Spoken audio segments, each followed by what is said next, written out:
Hi guys, welcome back to another channel. Well, doesn't that look good and juicy and delicious?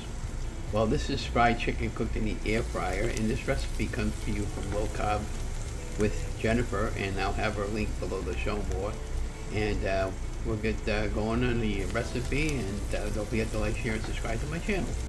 Well, the first thing we're going to do is make a little bit of a rub for the chicken, and what we got going on here is we got a little bit of onion powder, a little bit of garlic powder, and a little bit of paprika, and a little bit of oregano leaves, and the dried oregano leaves, and that's fine, and a little bit of salt. And then I'll take the spoon and I'll mix it up really well, and that's the paprika going into my little mixing bowl, and just give it a quick stir, rub it up, and get rid of all the lumps that you might have in the mixture, and you can set it aside, and that's ready to go on top of our chicken. So why don't we get the next step process going. The amounts that I used were all about a half a teaspoon of each. It's pretty simple and basic recipe that Jennifer put together for us to enjoy. She's a great YouTuber. Don't forget to like, share, and subscribe to her channel as well.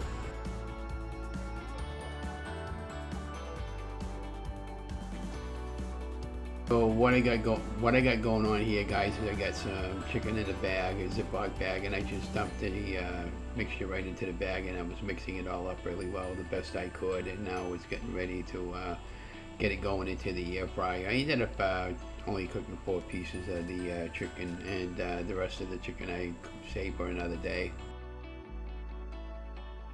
So what we got going on here, guys, is air basket is heated up at 350 degrees for 5 minutes and the preheat.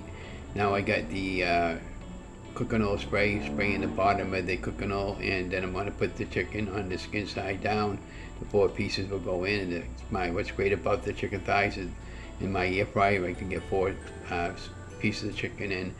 And because I'm having a problem hanging on to the chicken with the tongs. And again, I did send out for a pair of gloves. I got them in today, so next time I start making my food recipes for you guys, you'll be seeing me wearing gloves from now on. And yeah, so this recipe came out really, really great. And what I'm doing right now is I'm just getting ready to put the final piece of chicken in. And now that we got all our 4 pieces into the air frying basket, and let's get it going. Well, we have the air fryer set for 380 degrees for 12 minutes, and we'll check it at the halfway point, and or pretty close to the end, and flip them on the other side. What I ended up doing was flipping them on the other side, and I cooked them for another 8 minutes. The total cooking time was 20 minutes total, and the temperature is right now is 165 degrees, so they are done. And don't these look absolutely fantastic? And they were. And let's thank Jennifer for the recipe, and don't forget to like, share, and subscribe to my channel. Thank you.